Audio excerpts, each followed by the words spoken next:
The Beverly Hillbillies was one of those rare television shows that felt almost impossible to dislike.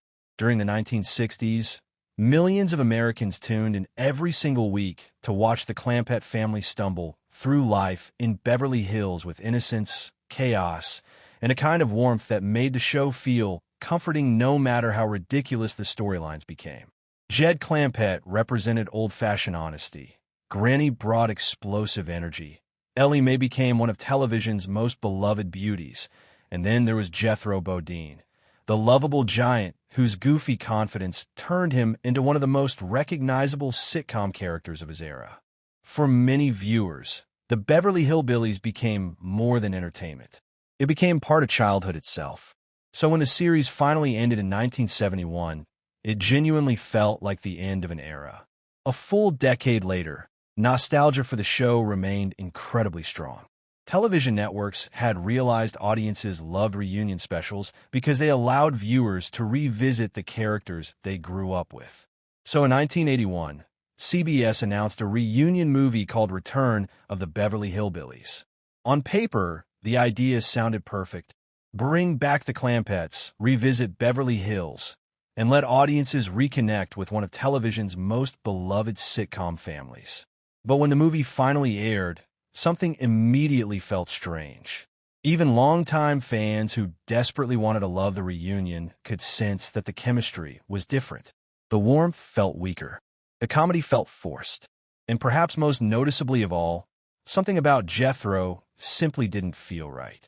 That's because the actor audiences were seeing wasn't Max Baer Jr., the original Jethro Bodine, but another actor named Ray Young attempting to imitate him.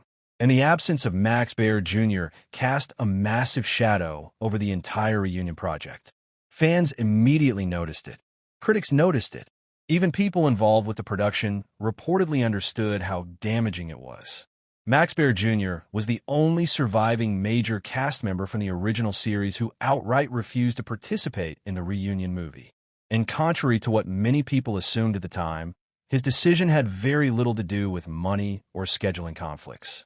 The truth was far more personal.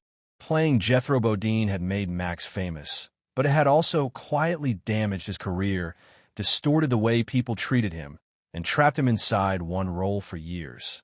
To understand why Max rejected the reunion so strongly, you have to understand who he actually was outside of television. On screen, Jethro was portrayed as hilariously dim-witted, a lovable but clueless country boy constantly chasing ridiculous career dreams while misunderstanding almost everything around him. Audiences adored the character because he was harmless and funny. But in real life, Max Baer Jr. was almost the complete opposite. He was intelligent, educated, ambitious, and deeply aware of how Hollywood worked. He was the son of legendary heavyweight boxing champion Max Baer and had graduated from college with a degree in business administration along with studies in philosophy. Friends and colleagues described him as thoughtful, articulate, and far sharper than people expected. Unfortunately, after the Beverly Hillbillies exploded into popularity, audiences stopped separating the actor from the role entirely. According to Max himself, people genuinely began treating him like he was intellectually slow simply because he played Jethro so convincingly. He later described situations where strangers in public would talk down to him, mock him, or assume he was unintelligent before he even spoke. Casting directors reportedly saw the exact same thing. Hollywood quickly decided Max Baer Jr. could only play one type of character, the goofy country idiot. It didn't matter that he was educated or capable of more serious acting. The industry had already placed him into a box that became almost impossible to escape. While other actors from the show managed to move into different projects, Max reportedly found himself facing constant rejection because producers simply couldn't imagine him as anything other than Jethro Bodine. During the 1970s, while other stars reinvented themselves, Max struggled with one of the most frustrating problems in Hollywood: typecasting. It's one thing for audiences to strongly associate an actor with a famous role, but it becomes emotionally devastating when the industry refuses to see you as anything else. Max reportedly understood very early that his acting future was in serious danger.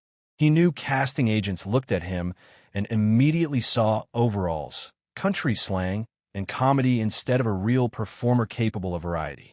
Even walking into ordinary social situations reportedly became uncomfortable because people constantly expected him to behave exactly like Jethro in real life.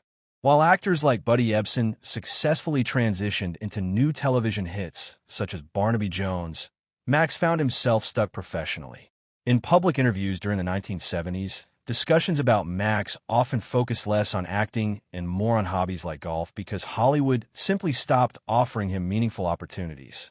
The emotional frustration reportedly became intense because he knew he was smarter and more capable than the image attached to him. Yet nobody inside the industry seemed interested in giving him a chance to prove it. So by the time CBS approached him about returning for the 1981 reunion movie, Max reportedly viewed the idea very differently than fans did. To audiences, returning as Jethro sounded nostalgic and fun. But to Max, putting those clothes back on symbolized something darker. Returning to the very prison he had spent years trying to escape. The role no longer felt charming. It felt limiting. According to reports surrounding the production, Max read the script and remained unimpressed creatively. But even more importantly, he reportedly understood that reprising Jethro would undo years of effort spent distancing himself from the character professionally and psychologically. The reunion movie already faced enormous challenges before filming even began. One major issue was the absence of Irene Ryan, who played Granny. Ryan had passed away in 1973, and many fans considered her the true comedic heartbeat of the original show. Without her explosive energy, sharp insults, and unforgettable screen presence, the family dynamic immediately felt incomplete. Producers attempted to fill the emotional gap by casting actress Imogene Coca as Granny's mother, but audiences quickly realized the chemistry simply wasn't the same. The original magic of the Beverly Hillbillies relied heavily on the unique personalities of its cast, and once key pieces disappeared, recreating that atmosphere became nearly impossible. Still, the biggest distraction remained the replacement of Jethro himself. Ray Young faced an almost impossible challenge stepping into one of television's most recognizable comedic roles. Prior to the reunion movie, Young was best known for playing characters in children's fantasy programming, including physically demanding creature roles like Bigfoot. Suddenly, he found himself attempting to imitate a character audiences had associated with Max Baer Jr. for nearly 20 years. According to many viewers at the time, the performance created an uncomfortable feeling because Young wasn't allowed to reinterpret Jethro naturally.